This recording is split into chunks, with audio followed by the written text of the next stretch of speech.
नित्य वंदनीय प्रातः स्मरणीय श्री गुरुदेव भगवान जी के द्वारा। ये है लल्लू यादव जी नौभाई, उनकी तरफ से ये 21 पुष्प मुद्राएं मंगलाचरण में सब प्रेम भेंट है। बहुत बहुत धन्यवाद। नित्य प्रतिदिन की भांति आज भी हम दोनों बंधुओं को माँ की वंदना करने का शुभ आदेश प्रदान हुआ है, क्योंकि बतलाया भी गया है नित्यम शुद्धम निराभासम निराकार निरंजनम नित्य बोधो चिदानंदम गुरुम ब्रह्म नमामिहम्। गूढ़ा विद्या योग माया देहम ज्ञान समोम उदया स्वप्रकाशेन गुरु शब्देन कथ्यते।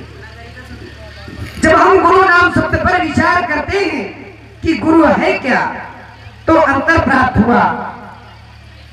गु नाम अंधकार का, लू नाम प्रकाश का, अर्थात जो अंधकार के जीवन को मिटा करके, जो अंधकार के जीवन को मिटा करके धर्म मार्ग का दर्शन करावे, या जो अंधकार को मिटा करके प्रकाश मार्ग का दर्शन करावे, वही है गुरु। या फिर जो अधर्म को मिटा करके धर्म मार्ग का दर्शन करावे, वही है गुरु। आदेश मिला है संध्या वंदन करने का। 4 स्थान ऐसे हैं जिनकी आज्ञा का पालन बिना विचार कर और शुभ जान करके करना चाहिए। वह 4 स्थान हैं कौन कौन से? तो आचार्य कहते हैं मातु पिता प्रभु गुरु के बानी और बिना विचार करिए शुभ जानी। माता पिता प्रभु गुरु इनकी आज्ञा का पालन बिना विचार कर और शुभ जान करके करना चाहिए। संध्या वंदन सभी को करना चाहिए। संध्या वंदन क्यों करना चाहिए? संध्या वंदन करने से पापों का विनाश हो जाता है। हमसे या आपसे दिन या रात्र में विकर्म हो जाते हैं, अनुचित कार्य हो जाते हैं। अगर हम लोग त्रिकाली संध्या कर लें तो उन पापों का विनाश हो जाता है। और ये हमारा आपका परम कर्तव्य है, दायित्व है। परमात्मा की वंदना करना, परमात्मा का ध्यान करना, आराधना करना, पूजन करना, ये तो हमारा आपका परम कर्तव्य है। क्यों? क्योंकि बड़े भाग्य से यह मनुष्य का शरीर प्राप्त होता है। ये मनुष्य का शरीर देवताओं को भी दुर्लभ है और बड़े भाग्यों से यह मनुष्य का शरीर प्राप्त होता है। क्यों?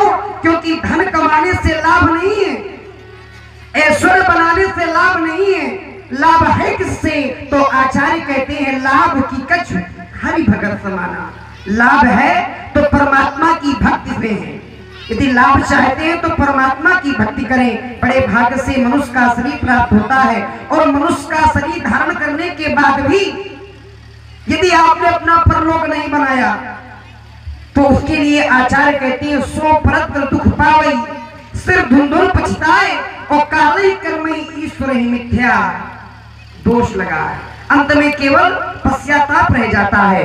और यदि समय निकल जाता है, क्योंकि समय अनुसार यदि कोई कार्य कर लिया जाए तो उचित है, और यदि समय निकल गया, क्योंकि समय कभी किसी की प्रतीक्षा नहीं करता, और यदि समय है तो समय अनुसार व्यक्ति को कार्य कर लेना चाहिए। और यदि समय से नहीं करता तो अंत में केवल पश्चाताप रह जाता है। का बरखा जब कृषि सुखाने और समय चुके पुनिका पछताने, अंत में केवल पश्चाताप रह जाता है। अतः चले भैया इस मधुर बेला में चलकर हम दोनों बंधु गुरु आज्ञा पालन करें और माँ की वंदना एवं आराधना।